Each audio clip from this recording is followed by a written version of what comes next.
स्वागत है आप सबका। आप देख रहे हैं प्रिय रंजन भारती रिपोर्ट्स। मैं प्रिय रंजन भारती। अमित शाह केंद्रीय गृह मंत्री इस बार बिहार चुनाव में एनडीए के रणनीतिकार बने हैं। एनडीए यानी भारतीय जनता पार्टी गठबंधन अपनी पार्टी का कोई भी प्रभारी चुनाव का इस बार नहीं रखा है। अमित शाह खुद बड़ी माइन्यूट मैनेजमेंट कर रहे हैं और ये वोट मैनेजमेंट का तरीका उनका वही है जो पिछले चुनाव विधानसभा चुनाव में उन्होंने हरियाणा, उत्तर प्रदेश, महाराष्ट्र में प्रयोग किया था। बता रहे हैं अमित शाह का आदेश है कि सारे कार्यकर्ता एकजुट हो जाए। अगर एनडीए को जीतना है तो बूथ पर जीतेंगे। सब लोग गांव में जाएं, बूथ पर जाएं। बूथ जीत गए समझो चुनाव जीत गए। बीजेपी की ये चुनावी स्ट्रेटजी है। इसे बता रहे हैं पूर्व विधायक जवाहर प्रसाद। जवाहर प्रसाद उन 5 लोगों में शामिल हैं जिन्हें गृह मंत्री अमित शाह ने पिछले दिनों बिहार प्रवास पर 17 दिसंबर को आने के बाद बुलाया था। अमित शाह 17 सितंबर को आए और 2 दिनों के दौरे पर रहे। उन्होंने 2 दिनों में पटना, शाहबाद, बेगूसराय इन सब जगहों पर जाने का कार्यक्रम तय किया। यहाँ सांसद, विधायक, एमएलसी, मेयर, डिप्टी मेयर, पार्षद, जिलाध्यक्ष, मंडल अध्यक्ष और कार्यकर्ताओं से मिले। नजर चुनाव पर है इसलिए बात भी चुनाव पर हुई। सभी से कहा कि बूथ जीतने पर फोकस करिए। मगध और शाहबाद एनडीए के लिए कमजोर कड़ी है और आरजेडी लेफ्ट का मजबूत गढ़ बन गया है। शाहबाद में विधानसभा की 22 और मगध में 51 सीटें हैं, यानी सवाल 73 सीटों का होता है। 2020 में महागठबंधन में इनमें से 41 सीटें जीती थी। एनडीए सिर्फ 22 सीट जीत कर अफसोस करता रह गया था। तब चिराग पासवान ने जेडीयू के खिलाफ कैंडिडेट उतारे थे।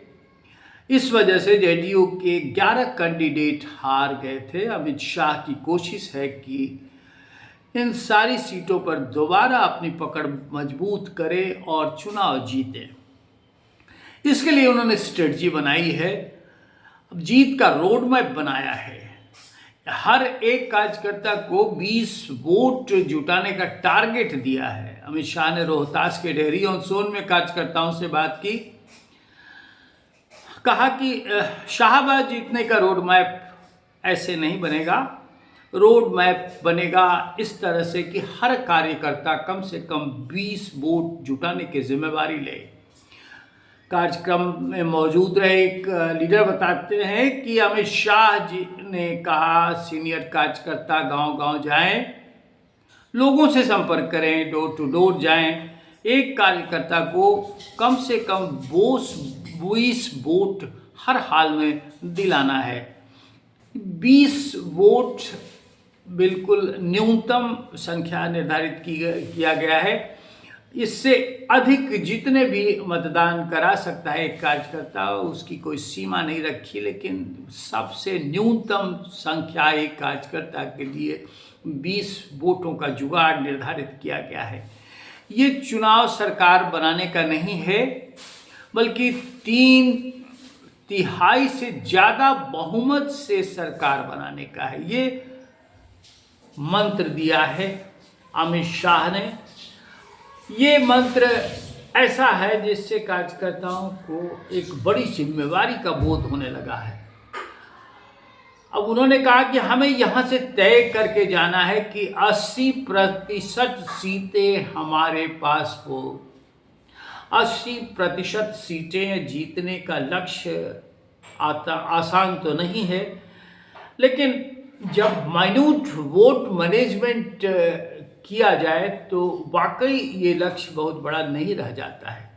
अमित शाह ने कार्यकर्ताओं को पार्टी का मालिक बता दिया। कहा कि आप ही मालिक हैं, आप ही से पार्टी चलेगी। हमारे यहाँ नेता थोपे नहीं जाते हैं, नीचे से उठकर ऊपर आते हैं। मैंने करियर की शुरुआत एक बूथ अध्यक्ष से की थी, पार्टी अध्यक्ष, और केंद्रीय सरकार में गृह मंत्री तक हूँ।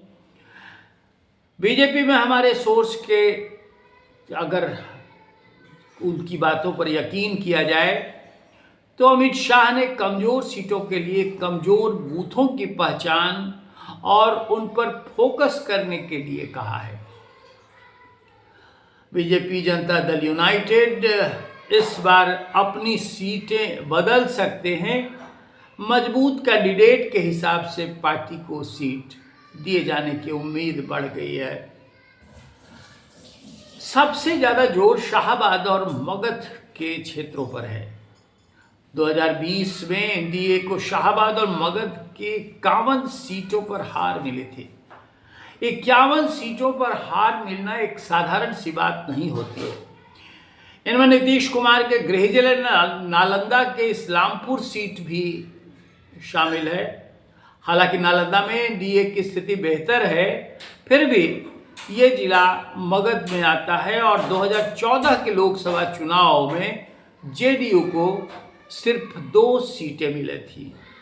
इसमें एक नालंदा थी और दूसरा पूर्णिया था।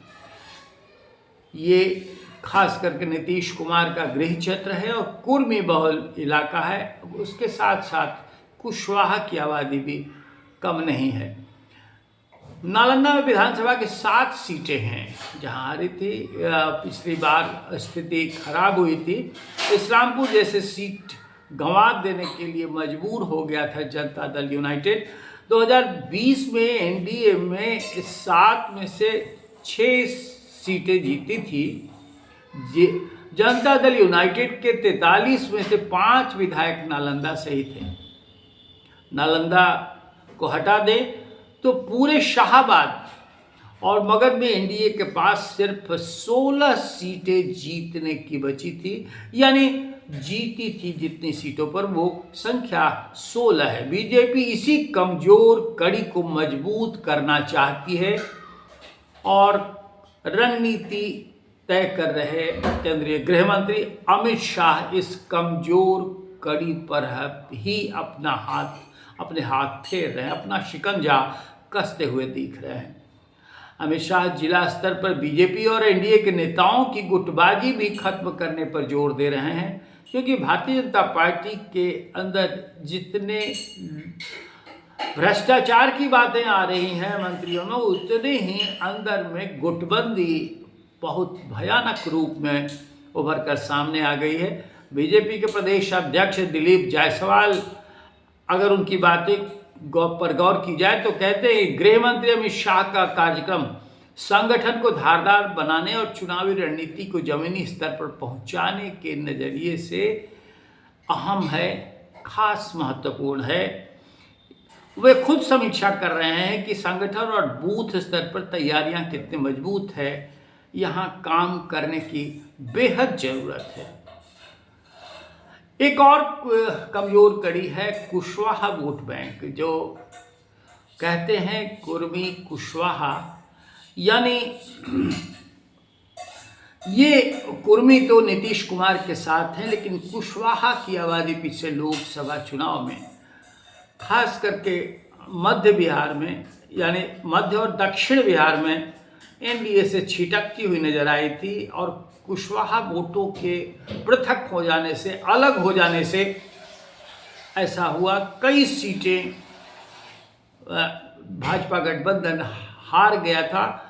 बिल्कुल आप देखें तो जहानाबाद से लेकर शाहबाद और सासाराम तक की सीटें, बिहार में जाति गणना पर गौर करें तो कुशवाहा कम्युनिटी की हिस्सेदारी कुल आबादी में करीब 4.21% है।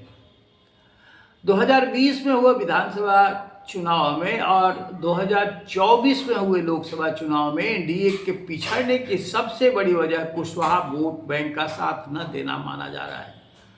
लालू यादव ने दांव खेला था कुशवाहा पर।